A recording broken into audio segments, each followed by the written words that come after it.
A missing persons case that turns into something else. It's really hard to hide a body in the best of circumstances, but to hide your own body is a whole other level.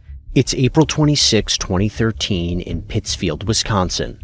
Law enforcement are about to begin an eerie investigation. Prokopovitz tells law enforcement that his wife of over 20 years, 59-year-old Victoria Prokopovitz, suddenly disappeared. First thing I did, I jumped in the truck. And I rode every road. I went up and down, because she does like to go for a walk. Did she leave her purse? Yep, purse is here. Does she have a driver's license? Yeah, it's right. Oh, right, okay.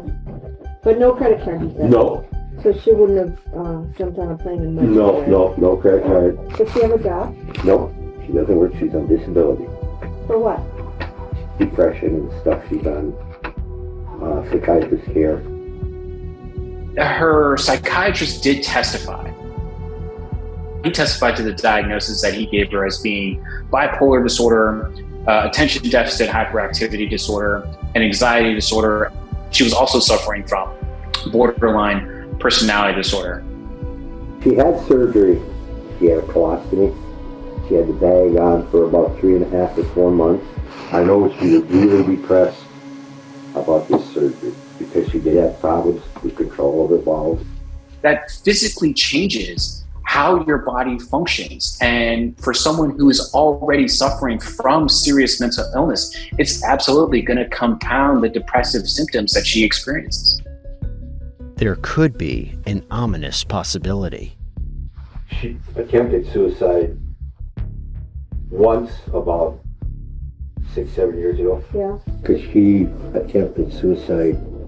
This Right. operation really threw her into a downfall. Yet there's a serious issue with this theory. If Victoria killed herself, where's her body?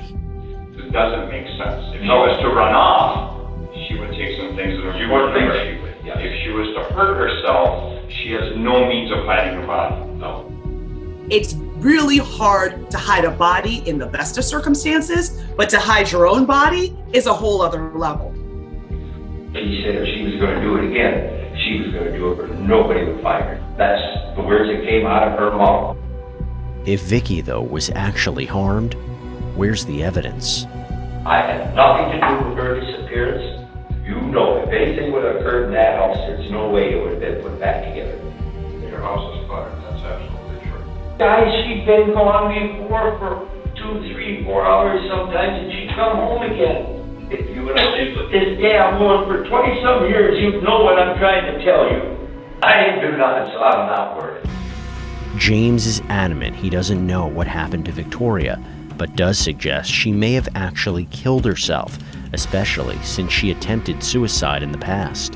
Right now, I'm at the point where I hate her. I hate her for what she's doing to this family. They watch you mowing your lawn while these complete strangers to you and Vicky take their time out of their day to search for your wife. I know, I understand that. I'm going to live my life the way I want to live my life. If people don't like it, they can move on. I'm not one to sit and dwell on a problem.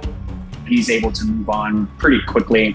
It is certainly possible that someone who is experiencing grief would not want to experience the emotions associated with the grief. As the interview goes on, James' temper begins to flare. You may have hurt her son. Is it possible that under those circumstances you'd be a counselor? No, that's it. I want an attorney. I'm done. You're accusing me of something now. No, that's it. I want a lawyer. I swear to God, I had nothing to do with my wife's disappearance. During a more civil portion of the interview, James reveals a very important piece of information. He's been seeing an old girlfriend.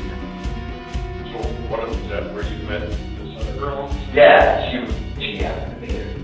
I never saw her 6 weeks ago. You are so ready, willing, and able to move on. I can't sit and dwell on a problem. In the search for more answers, investigators questioned James again in summer 2016. So I want you to tell me where you were seated when you guys started. No. Okay. But it was 3.5 years ago, you're asking me where I sat at a kitchen table? My God, man. Do you remember why it is that you felt the importance to look in every spot? Because she tried to kill herself down here in the basement once. That's why. Okay. You're driving around, what are you thinking? What are you looking for? I'm just looking for somebody walking down the road. Have you ever been this far away from a house parking? No. I'm 71. I hope the hell I have a heart attack and die. I'm tired of worrying. I wish you guys would find her, deceased or alive. I don't care. And if she comes back alive, good. Then everybody will look foolish. And all you're doing is waiting for me to say something a little bit different. Then you say, oh, he's lying to us. Now we got him going. And in 2019, that's exactly what happened. The real turning point, though, for James concerned his girlfriend, Kathy Friday. The couple always claimed they randomly ran into each other after Victoria's disappearance. And then you ended up at the casino, and that's where you... casino, spent some money and ran into her and... However, when they testify at a secret court hearing in 2019, their troubles are about to begin. You're under arrest. I know. Kathy's been placed under arrest. Now, when she took the stand, she got the same admonishment that you did. We know that there are some things that weren't true. The meeting at the casino did not happen. No, it did not. How does the casino story, how does that come about? Be honest with me. We just figured it'd be better than saying we met and shacked up right away the first night. But I do not know where she is. Don't want to be caught now. Okay, I'll admit, I killed her. There, I killed her. Kathy had nothing to do with it. I don't know. I don't know where she is. I believed him when he said it. However, I didn't take it as necessarily a confession. What would happen to a body if you put it in those sludge ponds where you worked?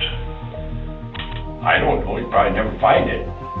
James Prokopovitz was charged with first-degree intentional homicide, obstruction, and perjury in connection with Victoria's death.